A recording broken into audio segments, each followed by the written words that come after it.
రైతు భరోసా ప్రస్తుతానికి హులుక్కే అనిపిస్తోంది. పంచాయతీ ఎన్నికల లోపైనా ప్రభుత్వం కనికరించి ఆ డబ్బులు వేయకపోతుందా అని రాష్ట్ర రైతాంగం ఆశ అడియాసే అయ్యేటట్టుంది. ఫక్తు రాజకీయ లబ్ధే ధ్యేయంగా పెట్టుకున్న పాలకులు పంట పెట్టుబడి సాయంపై ఎటూ తేల్చటం లేదు.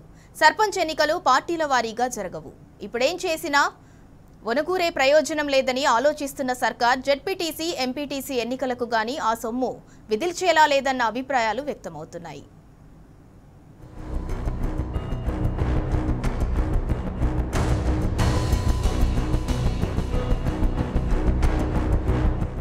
రేవంత్ సర్కారు అన్నదాతలపై వివక్ష చూపిస్తోంది.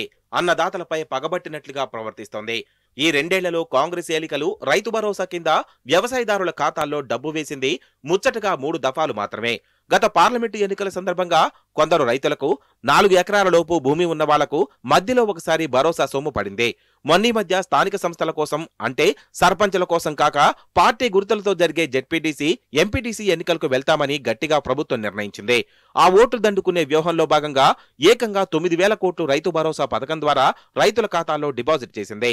తర్వాత లోకల్ బాడీ ఎలక్షన్స్ నోటిఫికేషన్ వెలువడడం, దాన్ని హైకోర్టు నిలిపివేయడం వెంటనే జరిగిపోయాయి. దీంతో అధికార పార్టీ ఎన్నికల ఎత్తుగడ బెడిసికొట్టింది.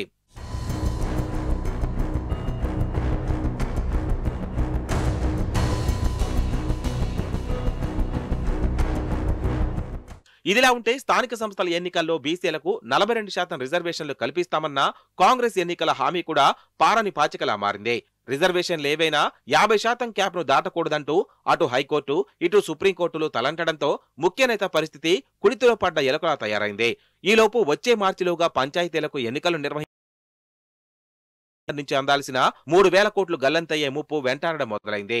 అదే కనుక జరిగితే అసలే ఆర్థిక పరిస్థితి అంతంత మాత్రంగా తయారైన తరుణంలో ఆ పరిణామం బట్టతలపై తాడిపండు పడ్డ చందంగా తయారయ్యేది. ఇక విధిలేక ప్రభుత్వం స్థానిక సంస్థలకు, అందున సర్పంచ్ ఎన్నికలకు అనివార్యంగా వెళ్లాల్సి వస్తోంది.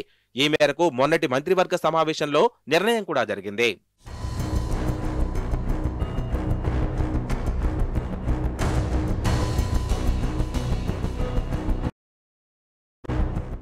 ఇదంతా బానే ఉంది. కానీ రైతుల పరిస్థితే అగమ్య గోచరంలా తయారైంది.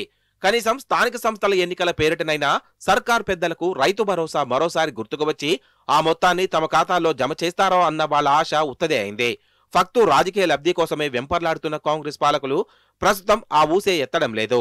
సర్పంచ్ ఎన్నికల తర్వాత పార్టీ గుర్తులపై జరిపే జెడ్పీటీసీ, ఎంపీటీసీ ఎన్నికలప్పుడు చూద్దాంలే అన్న ధోరణి వాళ్లలో స్పష్టంగా కనిపిస్తోంది. అయితే ఆర్థిక సంఘం నిధుల రూపంలో ఖజానా అవసరాలతో ముడిపడి ఉన్న ఈ ఎన్నికల నిర్వహణలతోనే ఇంత జాప్యం జరిగితే జెడ్పీటీసీ, ఎంపీటీసీ ఎలక్షన్స్ నిర్వహణ ఇంకెంత ఆలస్యమవుతుందో అన్నది సగటు రైతు ఆందోళన.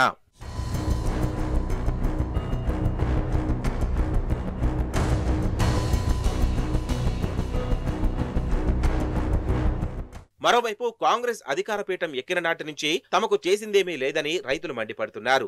హస్తం కంటే కేసీఆర్ పాలనే బేషని తేల్చి చెప్తున్నారు. కేసీఆర్ పాలననే కోరుకుంటున్నారు. బీఆర్ఎస్ పాలన ఉంటేనే బాగుండేదన్న అభిప్రాయం రైతుల్లో రోజురోజుకు బలపడుతోంది.